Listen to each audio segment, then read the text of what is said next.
ലീഗിന്റെ ധീരമായ തീരുമാനമാണിത്. UDF-ന്റെ അകത്തും ക്യാബിനറ്റ് അകത്തും എതിർക്കാറുള്ളത്. UDF യോഗത്തിലും ക്യാബിനറ്റിലും എതിർപ്പ് പറഞ്ഞു. അത്രമാത്രമേ നമ്മളെ കൊണ്ടാവൂ. കൂട്ടുകക്ഷി ഭരണത്തിൽ വിട്ടുവീഴ്ച ചെയ്യേണ്ടി വരും. എതിർപ്പ് പ്രകടിപ്പിക്കുന്ന അണികളോട് ലീഗ് നേതൃത്വം പറയുക ഇങ്ങനെയൊക്കെയാവും. ഞങ്ങളുടെ നിലപാടെന്ന് വെച്ചിട്ടുണ്ടെങ്കിൽ കുടിക്കാൻ നിർബന്ധിക്കുന്ന നിയമം വരുമ്പോൾ ഞങ്ങൾക്ക് എതിർക്കണ്ടുള്ളൂ. എല്ലാ ലീഗുകാരും മുസ്ലിങ്ങളും കുടിക്കണം എന്ന് പറയുമ്പോഴേ ഞങ്ങൾക്ക് നിലപാട് പറഞ്ഞിട്ടുള്ളൂ. അല്ലാതെ ഒരു ഒരു ഒരു ഒരു മുന്നണി സംവിധാനത്തിൽ ലീഗിൻ്റെ നിലപാട് തന്നെ നടപ്പിലാക്കണം എന്ന് പറയാൻ പറ്റൂലല്ലോ.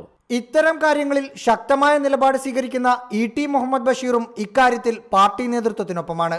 പക്ഷേ സംസ്ഥാന കമ്മിറ്റിയിലെ തന്നെ ചിലർ വിഷയം ചർച്ച ചെയ്യാൻ യോഗം വിളിക്കണമെന്ന് നേതൃത്വത്തെ അറിയിച്ചിട്ടുണ്ട്. മുസ്ലിം ലീഗ് നേതൃത്വത്തിന്റെ നിലപാട് പാടെ തള്ളിയെങ്കിലും 20 MLA-മാരുടെ കരുത്ത് കാട്ടി സർക്കാരിനെ പ്രതിസന്ധിയിലാക്കേണ്ടെന്നാണ് നേതൃത്വത്തിലുണ്ടായിരിക്കുന്ന ധാരണ. ശക്തി പ്രയോഗിക്കേണ്ട സമയത്ത് നമ്മൾ ഉപയോഗിക്കുള്ളൂ. നിങ്ങൾ പറയുമ്പോൾ എല്ലായിടത്തും ഉപയോഗിക്കാവുന്ന ശക്തിയല്ല അത്, മനസ്സിലായില്ലേ? അതിന് ചില ഘടകങ്ങളുണ്ട്, കുറെ കാര്യകാരണങ്ങളുണ്ട്, അതുമൊക്കെ ചെയ്യുള്ളൂ. അല്ല ഇതിൻ്റെ പേരിൽ മുന്നണി പുളിയില്ല. പാർട്ടി നിലപാടിനെതിരെയുള്ള പ്രസ്താവനകൾ നടത്തരുതെന്ന കർശന നിർദ്ദേശം യൂത്ത് ലീഗ് നേതാക്കൾക്ക് ലീഗ് നേതൃത്വം നൽകിയിട്ടുണ്ട്. റഹീസ് റഷീദ്, റിപ്പോർട്ടർ, മലപ്പുറം.